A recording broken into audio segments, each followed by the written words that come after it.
Essential qualities of a teacher. ഒരു teacher ആക്റ്റീവായിട്ടുള്ള listener ആയിരിക്കണം. പ്രോബ്ലംസ് വരുന്ന സമയത്ത് സോൾവ് ചെയ്യണം. She should be impactful communicator. നല്ല രീതിയിൽ കമ്മ്യൂണിക്കേറ്റ് ചെയ്യണം. ആൻഡ് എല്ലാ സിറ്റുവേഷൻസിലും അവർ അഡാപ്റ്റബിൾ ആയിരിക്കും. അഡാപ്റ്റബിലിറ്റി, പിന്നെ empathetic, patience, focuses on collaboration, then passion for life long learning, exchange of best academic practices, then engaging classroom presence and value of real world learning experience. അപ്പം നമുക്ക് ABCDEFG ഒക്കെ വെച്ച് പറയാം. A for എപ്പോഴും accessible ആയിരിക്കണം, approachable ആയിരിക്കണം. Then C ആണെങ്കിൽ നല്ല കമ്മ്യൂണിക്കേഷൻ സ്കില്ല്, എല്ലാ കാര്യങ്ങളും കോംപ്രിഹെൻസ് ചെയ്ത് പറയാനറിയണം. ദെൻ നല്ല സ്കിൽഫുൾ ആയിരിക്കണം, നോളേജബിൾ ആയിരിക്കണം. Then non judgemental, patience, then real life world scenario ആയിട്ട് പെട്ടെന്ന് മനസ്സിലാക്കിയെടുക്കണം.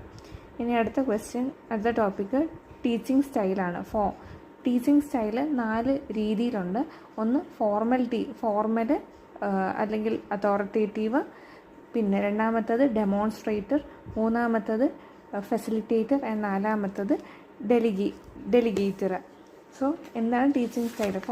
ഫോർമലിൻ്റെ അഡ്വാൻറ്റേജസ്, ഡിസഡ്വാൻറ്റേജസ് പറയാം. ദെൻ ഡെമോൺസ്ട്രേറ്റ് ചെയ്ത് കാണിക്കുന്നു. Showing and less telling, advantage, disadvantage. പിന്നെ ഫെസിലിറ്റേറ്റർ വരുന്ന സമയത്ത് ഫെസിലിറ്റേറ്റ് ചെയ്യുകയാണ് ചെയ്യുന്നത്. ആൻഡ് വെറസ് ഡെലിഗേറ്റർ ഓർ ഗ്രൂപ്പ് സ്റ്റൈലിനകത്ത് ഗ്രൂപ്പിലുള്ള പിള്ളേർക്ക് തന്നെ ഇൻഡിപെൻഡൻ്റ് ആയിട്ട് അവർക്ക് ആക്ടിവിറ്റീസ് ചെയ്യാനുള്ളൊരു ഓപ്പർച്യൂണിറ്റി കൊടുക്കുന്നുണ്ട്.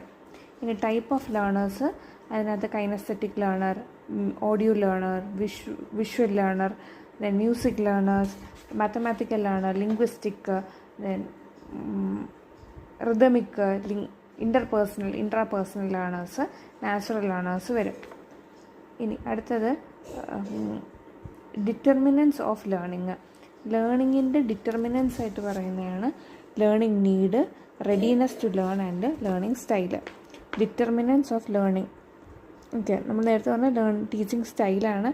ഇപ്പം പറയുന്നത് ലേണർ, ഒരു വിദ്യാർത്ഥി എന്ന നിലയിൽ വേണ്ടുന്നതാണ് learning need, readiness to learn and learning style. Learning need എന്തിനാണ് പഠിക്കുന്നത് അത് പറയാം. അല്ലെങ്കിൽ അതിൻ്റെ മെത്തേഡുകൾ പറഞ്ഞാൽ പല രീതിയിൽ നമുക്ക് ടെസ്റ്റ് ചെയ്യാൻ പറ്റും. Informal conversation, structured interview, documentation ഒക്കെ. റെഡിനെസ് ലേണിനകത്ത് പീക്ക് ആലോചിക്കുക, physical, emotional, experiential, knowledge, PEEK. Then learning സ്റ്റൈലിനകത്ത് പല രീതിയിൽ നമുക്ക് പഠിക്കാനായിട്ട് സാധിക്കും. സ്റ്റോർ ദ ഇൻഫർമേഷൻ ആൻഡ് വീണ്ടും നമുക്ക് റിട്രീവ് ചെയ്യാനായിട്ടുള്ള ഓപ്പർച്യൂണിറ്റി വരും.